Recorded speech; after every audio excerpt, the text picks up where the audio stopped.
video by Judith Pennington was really interesting, and we'd just like to find out a little bit more about that and your experience. Basically, she made two fascinating comments.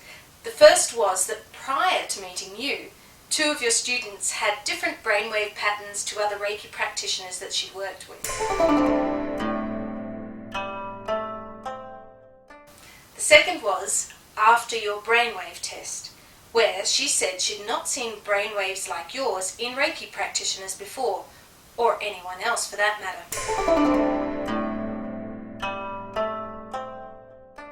So, why do you think this is so? What's different about the type of teaching? And then perhaps you could tell us a little bit about why you think your brainwaves might have been different as well.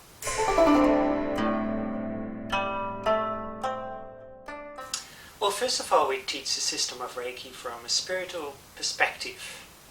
And of course, many teachers claim this and say that they practice that. But what this means is that we teach the system of Reiki from a traditional Japanese approach.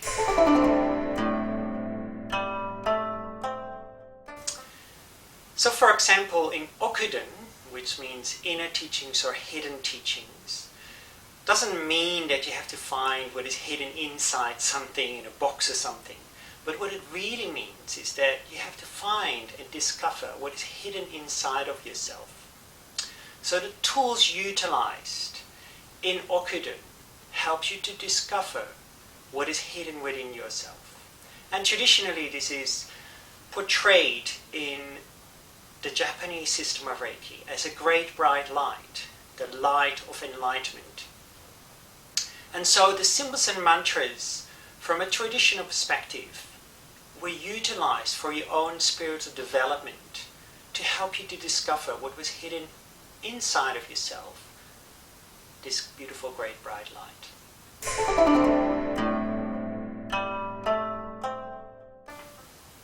And so what we teach is that, for example, the first symbol and mantra is not to be used externally but really internally.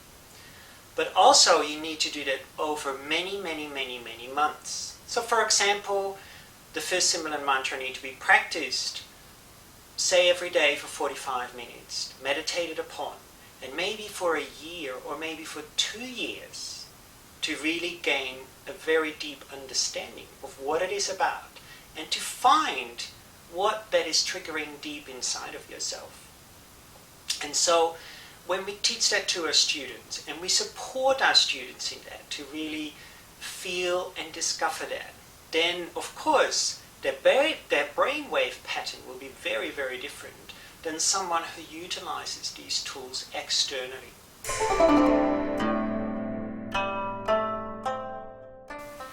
By different isn't necessarily good. So what is good about the difference? Well, the difference is first of all, as Judith said already, is that she saw like an openness and an expandedness and an interconnectedness or a space of non-duality within, for example, my brainwave pattern. And so by really applying the system from this approach, what I've just mentioned before, we really start to see the system of Reiki as a spiritual practice where we can embody that really deep within us. And then of course our life becomes very different. The way we do treatments become very different. The way we do an attunement becomes very different because we start to really work from an embodied approach of this great bright light or non-duality. She thought it was very different that you could tell jokes and even just having your eyes open in this delta state. She found very unusual. What do you think that's got to do with all of this? Well, ultimately we need to embody our spiritual practice. First of all, we need to sit on a meditation pillow and practice the system as taught by our teachers.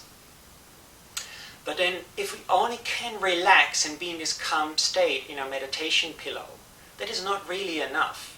We also need to practice so much that it overflows into our daily life. And then we can crack a joke and still be in this really non-dual space, in this open interconnectedness space. And if you look at all major spiritual traditions, no matter if you look at Japanese, Chinese, Tibetan, shamanic practices, their aim is all the same, that we can be this beautiful great bright light in our daily life, when we chop our bread, when we brush our teeth, when we drive a car, when we communicate, because only at that space really our life but also our community starts to change. To me, that seems to come back to the idea of the Reiki precepts. Absolutely, and we all know the Reiki precepts is do not anger, do not worry, be humble, be honest, be compassionate to yourself and others. So if we look at these 5 precepts, then actually that is really a representation of the great bright light.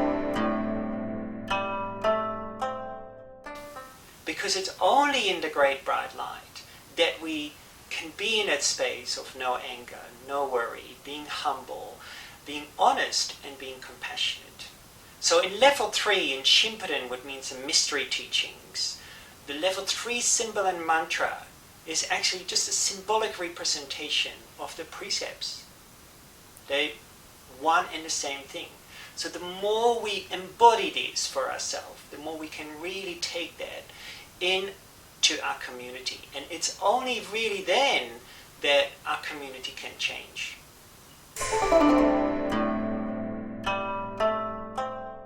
Judith spoke about the treatment that you did on Deborah Harrigan, and that when you placed your hands upon her hara, that there was this immediate synchronicity and connection. Could you talk a little bit about what you think might have been happening there? Yeah, hara literally translated means abdomen, but it can have many different meanings. For example, it can also mean center, but in other words, it also means your true mind or your true nature.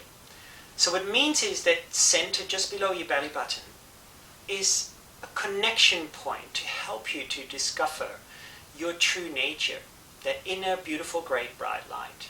So of course, when a practitioner who can really be in that space connects with someone else through this center, then the other person has the possibility temporarily to also connect to that inner great bright light space of themselves.